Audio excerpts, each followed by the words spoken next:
Good morning Kavya. आज लवकर कसं काय आलीस तू? अच्छा. नाही, मी आपल्या मेन्यू मध्ये ऍड करायसाठी एक नवीन डिश ट्राय करत होती. तूच एकदा टेस्ट करून सांग कशी झाली ते.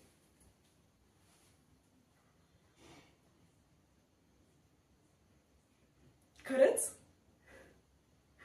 याच्यातले स्पेशल इन्ग्रेडियंट्स याच्यात तर आहे म्हणजे कष्ट, मेहनत, पण सगळ्यात इम्पॉर्टंट आहे तू दिलेलं प्रेम.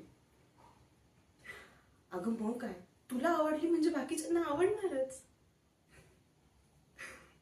हो हो, ठीक आहे, समजलं मला. बरं, ते अकाउंट्स मध्ये काही अपडेशन करायचे होते, ते झालेलं आहे करून. ठीक आहे. हो, तेही झालेलं आहे. डोंट वरी. तू नीट जा आणि तिथे जाऊन तुझं बेस्ट दे, जे तू देशीलच आहे म्हणून. ठीक आहे, चालेल. Bye bye.